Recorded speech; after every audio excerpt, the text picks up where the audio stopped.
हरे कृष्णा। आप सभी का दिन शुभ और मंगलमय हो। आज आप सुनेंगे कार्तिक मास महात्म का अगला अध्याय और कार्तिक स्नान की कथा। इससे पहले आप सभी की छोटी दीपावली बड़ी दीपावली की हार्दिक शुभकामनाएं। भगवान गणेश, माँ लक्ष्मी और माँ सरस्वती का आशीर्वाद हमेशा आप सब पर बना रहे, आपका जीवन मंगलमय हो। आज कार्तिक माह की कृष्ण पक्ष की चतुर्थी तिथि है। यह तिथि कल सुबह तक रखने वाली है, इसलिए रूप चौदस का स्नान कल यानी कि 31 अक्टूबर गुरुवार को सुबह किया जाएगा। रूप चौदस का स्नान सुबह चंद्रमा उदय होने पर किया जाता है, तो अब की बार चंद्रमा उदय होगा 5:02 पर। तो इसी शुभ मुहूर्त में आप सरसों के तेल से मालिश करके स्नान करें। कहा जाता है कि इस दिन चंद्रोदय के समय शुभ मुहूर्त में स्नान करने से सौंदर्य और रूप के साथ साथ आरोग्य जीवन का आशीर्वाद मिलता है। दान, तेज और छोटी दिवाली के दिन यम दीपक जलाने का भी विधान है। तो मैं आप सबसे कहना चाहती हूँ कि आधी अधूरी जानकारी से हमें इनकी पूजा नहीं करनी चाहिए। पूजा करने से पहले जान ले कि इसके सही नियम क्या है, उसी के बाद पूजा करनी चाहिए। मैं आप सभी से कहना चाहती हूँ कि अगर आप भी यम दीपक जलाना चाहते हैं तो ध्यान रखें कि हमेशा यम दीपक घर के बाहर जलाया जाता है। भूल कर भी इस दीपक को घर के अंदर ना जलाएं। जलाते समय ध्यान रखें कि घर का सदस्य कोई भी बाहर गया हुआ नहीं होना चाहिए। सारे परिवार के सदस्य घर में आ जाए, उसी के बाद में घर के द्वार पर यम दीपक जलाया जाता है। पूजा पाठ की ज़्यादा जानकारी के लिए आप हमारे चैनल को सब्सक्राइब कर सकते हैं, क्योंकि इस समय में आपका ज़्यादा समय नहीं ले सकती। तो अपने शुरू करते हैं कार्तिक मास की कथा। शुरुआत करते हैं गणेश जी की कहानी से। तो कमेंट बॉक्स में आप सभी गणेश जी भगवान की जय हो ज़रूर लिखें और हमारे चैनल को सब्सक्राइब करके इस वीडियो को ज़्यादा से ज़्यादा शेयर करें। भगवान गणेश आपकी सारी मनोकामनाएं पूर्ण करें। बोलो गणेश जी भगवान की जय। एक समय की बात है, गणेश जी ने पृथ्वी के मनुष्यों की परीक्षा लेने का विचार बनाया। तो वे अपना रूप बदलकर एक छोटे से बच्चे का रूप धारण करके पृथ्वी पर घूमने लगे और हाथ में एक चम्मच में दूध ले लिया और दूसरे हाथ में भर चावल ले लिए और गली गली घूमकर आवाज़ें लगाने लगे कि कोई भाई मुझे खीर बना दो, कोई मुझे खीर बना दो। दूध और चावल तो मेरे पास है, कोई है जो मुझे खीर बना दे। तो उस बालक की इस तरह की बातें सुनकर सारे लोग हंसने लगे, कहने लगे कि भला इतने से दूध से कोई खीर बनती है। पर गणेश जी इसी तरह आवाज़ें लगाते रहे। एक गांव के बाद दूसरे गांव में इसी तरह चक्कर लगाते पुकारते घूमते रहे, कोई भी खीर बनाने के लिए तैयार नहीं हुआ। सुबह से शाम हो गई, गणेश जी वैसे ही आवाज़ें लगा रहे थे। तो शाम के समय एक बुढ़िया अपनी झोपड़ी के बाहर बैठी हुई थी। तो गणेश जी वहाँ से पुकारते हुए निकले कि कोई मुझे खीर बना दो, कोई मुझे खीर बना दो। दूध और चावल तो मेरे पास है। तो बुढ़िया बड़ी कोमल हृदय वाली थी, सोचने लगी कि बच्चा है, बना देती हूँ, जितनी बनेगी उतनी ठीक है। तो वह कहने लगी कि ला बेटा, मैं तुझे खीर बना देती हूँ। तो गणेश जी ने उसे चावल और चम्मच वाला दूध दे दिया। तो बुढ़िया माई उसे लेकर अंदर चली गई। तो गणेश जी भगवान कहने लगे कि बूढ़ी अम्मा, खीर बनाने के लिए बड़ा बर्तन लेकर आना। तो बुढ़िया कहने लगी कि बेटा, मेरे पास तो कोई बड़ा बर्तन है ही नहीं। तो गणेश जी कहने लगे कि नहीं बूढ़ी अम्मा, अंदर जाकर देखो तो सही। तो बुढ़िया जैसे ही अंदर गई तो एक बड़ी सारी कढ़ाई पड़ी थी। तो बुढ़िया को पता चला कि यह कोई साधारण बालक नहीं है। तो बुढ़िया ने चूल्हे पर उस कढ़ाई को चढ़ाया और जैसे ही बूढ़ी अम्मा ने वह दूध और चावल कढ़ाई के अंदर डाले तो उफान आ गया और कढ़ाई लबालब भर गई। जैसे जैसे खीर तैयार हो रही थी तो उसके अंदर से केसर की बहुत ही अच्छी खुशबू आ रही थी। तो खीर बनते ही गणेश जी भगवान ने बूढ़ी अम्मा से कहा कि माँ जी, मैं स्नान करके आता हूँ, आप ऐसे करो पूरे नगर वासियों को न्योता दे दो ताकि वह भी खीर खाने के लिए आ जाए। तो बूढ़ी माँ ने कहा कि ठीक है। तो वह गांव वालों को न्योता देने के लिए चली गई। गणेश जी स्नान करने चले गए तो उसी समय बुढ़िया का बेटा और बहू खेत से आए थे। तो बहू सोचने लगी कि माँ जी तो पूरे नगर को न्योता देने चली है, तो मेरे लिए तो खीर नहीं बचेगी। तो उसने जल्दी से एक थाली ली और उसके अंदर खीर डालकर रसोई में किवाड़ के पीछे बैठ गई और कहने लगी कि ले गणेश या भोग ले गणेश, या भोग और खीर खा।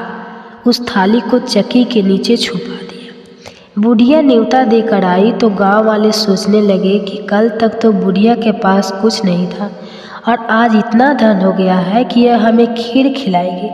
तो सारे मिलकर बुढ़िया के घर की ओर चल पड़े कि चलो देखते हैं कि आज बूढ़ी माई हमें क्या खिलाने वाली है।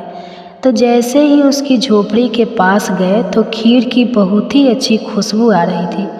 इतने में गणेश जी भगवान भी आ गए।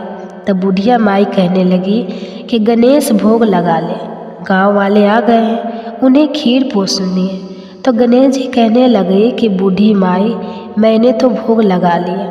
तो बुढ़िया कहने लगी कि आपने भोग कब लगाया, अभी तो आप बाहर से आ रहे हैं। तो वह कहने लगा कि माई मुझे तो तुम्हारी बहू ने भोग लगा दिया है, अगर विश्वास नहीं हो तो चक्की के नीचे देख लो, थाली पड़ी है, उसके अंदर 2 चावल चिपके हैं। तो बूढ़ी माई ने चक्की के नीचे जाकर देखा तो सच में थाली पड़ी थी और उसमें 2 चावल चिपके हुए थे। तो वह समझ गई कि गणेश जी भगवान सच कह रहे हैं। तो फिर बुढ़िया ने सारे गांव वालों को खीर परोसी। तो सारे गांव वाले खूब तारीफ कर कर के खीर खा रहे थे, फिर भी वह खीर खत्म होने का नाम नहीं ले रही थी। तो बुढ़िया गणेश जी से कहने लगी कि गणेश, या अब मैं इस खीर का क्या करूं, यह तो कढ़ाई वैसी की वैसी ही भरी पड़ी है। तो उसने कहा कि बुढ़िया माई सुबह न्योता और दे दे, एक बार सारे नगरवासियों को खीर खिला देना। तो बुढ़िया माई ने सुबह फिर उन्हें बुलाया, फिर भी खीर खत्म होने का नाम नहीं ले रही थी। तो इस खीर का समाचार राजा के कानों में पड़ गया। तो राजा ने अपने सैनिकों को भेजकर कहा कि जाओ उस बुढ़िया के पास से उस खीर की कढ़ाई को यहाँ लेकर आओ। तो राजा की आदमी आज्ञा पाते ही बुढ़िया के घर चली गई और वहाँ जाकर कहने लगी कि बूढ़ी अम्मा, इस कढ़ाई का आपके घर में क्या काम है, यह कढ़ाई तो राजा महल में शोभा देती है। तो यह कहकर वह कढ़ाई वहाँ से उठाकर राजमहल में ले आई। जैसे ही महल में लाकर उस कढ़ाई को रखा तो उस कढ़ाई के अंदर कीड़े मकोड़े बिलबिला लगे, सांप बिच्छू जहरीले जानवर घूमने लगे और बुरी तरह से बदबू आने लगी। तो ये देखकर राजा को बड़ी ही हैरानी हुई। उन्होंने बुढ़िया को बुलाया और कहा कि बूढ़ी माँ, यह सब क्या है, यह ले जा, तेरी कढ़ाई पता नहीं क्या जादू टोना करती है। तुम्हारे घर में तो खुशबू आ रही थी और यहाँ लाते ही इस खीर में कीड़े मकोड़े पैदा हो गए हैं और इतनी बदबू आ रही है। तो वो बुढ़िया कहने लगी कि महाराज, आप देते तो पहले देते, यह तो मुझे गणेश जी भगवान ने दिया है। यह कहकर वह उस कढ़ाई को वहाँ से अपनी झोपड़ी पर ले आई और गणेश जी भगवान को याद करके कहने लगी कि गणेश जी भगवान, अब इस कढ़ाई का मैं क्या करूँ। तो गणेश जी वहाँ पर प्रकट हुए और कहने लगे कि बूढ़ी माई, इस कढ़ाई को तुम घर के कोने में गाड़ दो और सुबह उठकर देख लेना। ऐसा कहकर अंतर ध्यान हो गए। तो बुढ़िया माई ने जैसा गणेश जी से कहा था वैसा ही किया। तो सुबह जब बूढ़ी माई की आँख खुली तो देखा झोपड़ी की जगह सुंदर महल खड़ा था और जिस जगह उन्होंने कढ़ाई दबाई थी उस जगह को खोद कर देखा तो उस जगह सोने की मोहरों से भरे हुए 2 घड़े निकले। तो ये देखकर बुढ़िया और उसकी बहू बहुत ही खुश और दोनों गणेश जी भगवान का जयकारा लगाने लगे। उसी दिन से बुढ़िया और उसकी बहू दोनों ही प्रतिदिन गणेश जी भगवान की पूजा करने लगे। हे गणेश जी भगवान, जैसा आपने बुढ़िया को दिया वैसा सबको देना। कहानी कहने वाले को, सुनने वाले को और हुंकारा भरने वाले को सभी की सारी मनोकामनाएं पूर्ण करना। तो बोलो गणेश जी महाराज की जय। अब अगली कहानी सुनिए। विशेष स्थान प्राप्त है क्योंकि इस मास में भगवान विष्णु और उनके अवतार श्री कृष्ण की पूजा का महत्व होता है। माना जाता है कि इस मास में विशेष रूप से किया गया व्रत, पूजा और दान जीवन के सारे पापों से मुक्ति दिलाता है और भगवान की कृपा प्राप्त होती है। यह माँ भी राधा कृष्ण की दिव्य लीलाओं और उनकी प्रेम महिमा से जुड़ा हुआ है। इस मास के दौरान श्री कृष्ण की लीलाओं का स्मरण करना और उनके गुणों का कीर्तन करना आध्यात्मिक उन्नति का मार्ग प्रशस्त करता है। श्री कृष्ण का जन्म द्वापर युग में मथुरा के राजा कंस के कारागार में हुआ था। उनका जन्म असुरों के संहार और धर्म की स्थापना के लिए हुआ था। कंस ने अपनी बहन देवकी और उनके पति वासुदेव को जेल में बंद कर दिया था, क्योंकि उससे यह भविष्यवाणी हुई थी कि देवकी का 8वां पुत्र उसका वध करेगा। श्री कृष्ण का जन्म इसी भविष्यवाणी की पूर्ति के लिए हुआ। भगवान विष्णु ने स्वयं श्री कृष्ण के रूप में अवतार लिया और उन्होंने अपने जीवन की शुरुआत से ही अद्भुत लीलाएं रचनी शुरू कर दी। श्री कृष्ण का जन्म मथुरा में हुआ था, लेकिन वासुदेव ने उन्हें गोकुल में नंद और यशोदा के पास सुरक्षित रखा। गोकुल में उन्होंने अपनी बाल्य अवस्था बिताई। श्री कृष्ण की बाल लीलाएं भक्तों के लिए अत्यंत मनोहरी है। उनका मक्खन चुराना, गोपियों को सताना और ग्वालों के साथ खेलना उनकी प्रमुख लीलाओं में से था। लीलाओं का एक गहरा सांकेतिक अर्थ है। श्री कृष्ण का मक्खन चुराना सांसारिक मोह और माया से मन को हटाकर भगवान के चरणों में समर्पित करने का प्रतीक है। श्री कृष्ण ने अपने बाल्य अवस्था में कई असुरों का वध किया। इनमें पूतना, संकटासुर, तृणावर्त और बकासुर प्रमुख थे। इन असुरों का वध करके उन्होंने यह संदेश दिया कि भले ही कोई कितना भी शक्तिशाली क्यों न हो, अधर्म और अन्याय की हमेशा हार होती है। उन्होंने इन असुरों का नाश कर गोकुल वासियों को भय से मुक्त किया और धर्म की स्थापना की। श्री कृष्ण की बाल लीलाओं में गोवर्धन पूजा का प्रसंग अत्यंत प्रसिद्ध है। एक बार गोकुलवासी इंद्रदेव की पूजा के लिए तैयार हो रहे थे। इंद्रदेव को अपनी शक्ति और महत्व पर बहुत अहंकार था। श्री कृष्ण ने देखा कि इंद्रदेव के प्रति गोकुलवासियों की भक्ति एक प्रकार की भय से प्रेरित थी। उन्होंने गोकुलवासियों को समझाया कि हमें प्रकृति, विशेष रूप से गोवर्धन पर्वत, गाय और नदियों का आदर करना चाहिए, क्योंकि वे हमारी आवश्यकताओं को पूरा करते हैं। श्री कृष्ण ने गोकुलवासियों से कहा कि वे इंद्र की पूजा छोड़कर गोवर्धन पर्वत की पूजा करें। गोकुलवासियों ने श्री कृष्ण की बात मानकर गोवर्धन पर्वत की पूजा की। यह देखकर इंद्रदेव क्रोधित हो गए और उन्होंने मूसलाधार बारिश शुरू कर दी। श्री कृष्ण ने तब अपनी छोटी अंगुली पर गोवर्धन पर्वत उठा लिया और पूरे गोकुलवासियों को उसकी छाया में आश्रय दिया। इंद्रदेव का घमंड चूर चूर हो गया और उन्होंने श्री कृष्ण से क्षमा मांगी। इस घटना से यह संदेश मिलता है कि अहंकार का नाश होता है और सच्चे धर्म की ही विजय होती है। जब श्री कृष्ण युवा हो गए तब कंस ने अक्रूर को भेजकर उन्हें मथुरा बुलाया। कंस ने कई योजनाएं बनाई कि वह श्री कृष्ण का वध कर सके, लेकिन हर बार श्री कृष्ण ने अपनी बुद्धि और शक्ति से उन योजनाओं को विफल कर दिया। मथुरा पहुंचने पर श्री कृष्ण ने कंस द्वारा भेजे गए मल्लों, चाणूर और मुशिष्ट का वध किया। अंत में उन्होंने कंस को भी मार गिराया और मथुरा के नागरिकों को उसके अत्याचार से मुक्त किया। कंस वध के बाद श्री कृष्ण ने अपने माता पिता वासुदेव और देवकी को कारागार से और उग्रसेन को मथुरा का राजा बनाया। कंस के वध के बाद श्री कृष्ण ने मथुरा को बहुत समय तक नहीं संभाला, क्योंकि उन्हें जरासंध से कई बार आक्रमण का सामना करना पड़ा। जरासंध बार बार मथुरा पर आक्रमण करता था, जिससे मथुरा के लोग बहुत परेशान हो गए थे। तब श्री कृष्ण ने मथुरा से द्वारिका जाने का निर्णय लिया। द्वारिका समुद्र के किनारे एक सुरक्षित और सुदृढ़ नगर था। वहाँ श्री कृष्ण ने एक नए राज्य की स्थापना की, जो व्यापार और संस्कृति का केंद्र बन गया।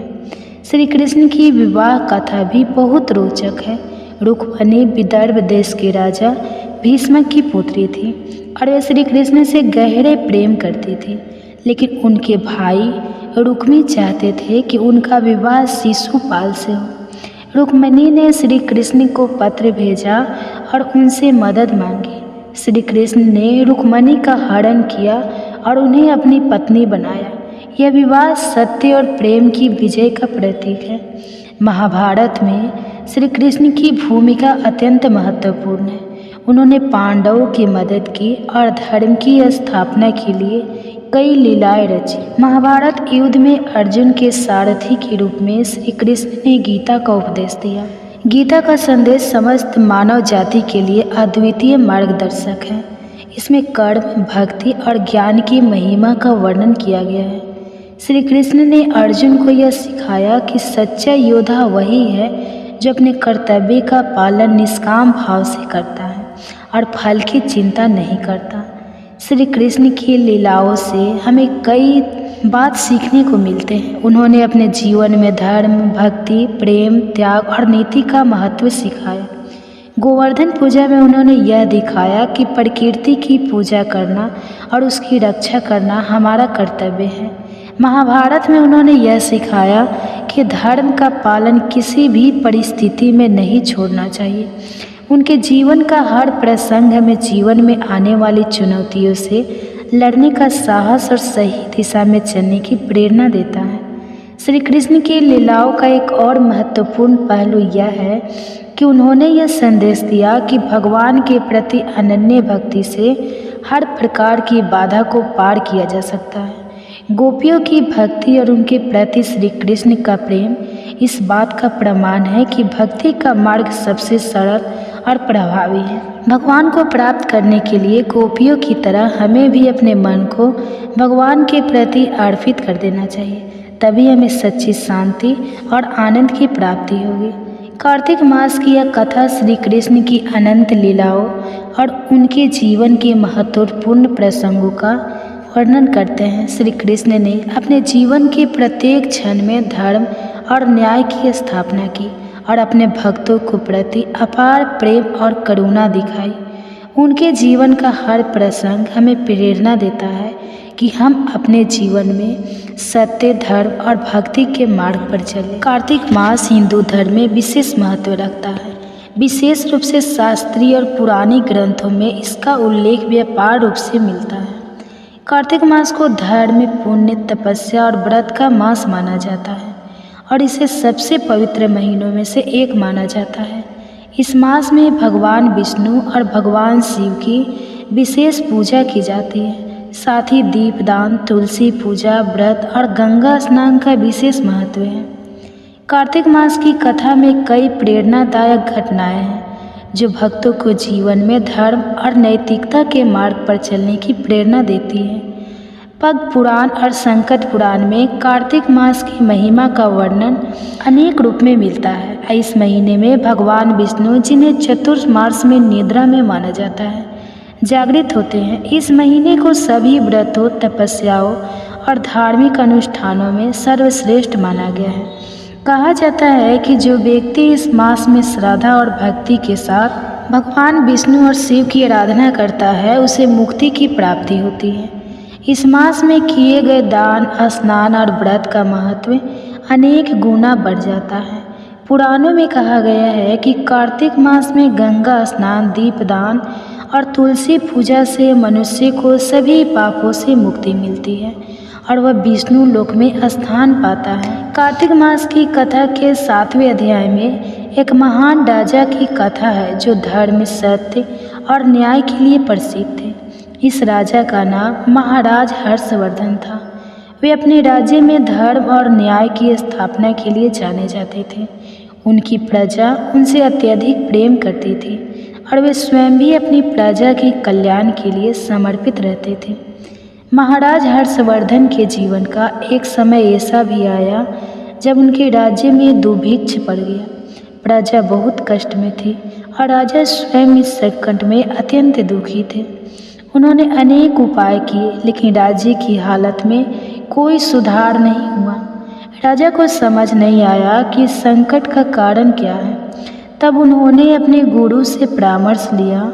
गुरु ने राजा को बताया कि यह सब पाप और अधर्म के कारण हो रहा है। उन्होंने कहा कि इस संकट से मुक्ति पाने का एक ही मार्ग है।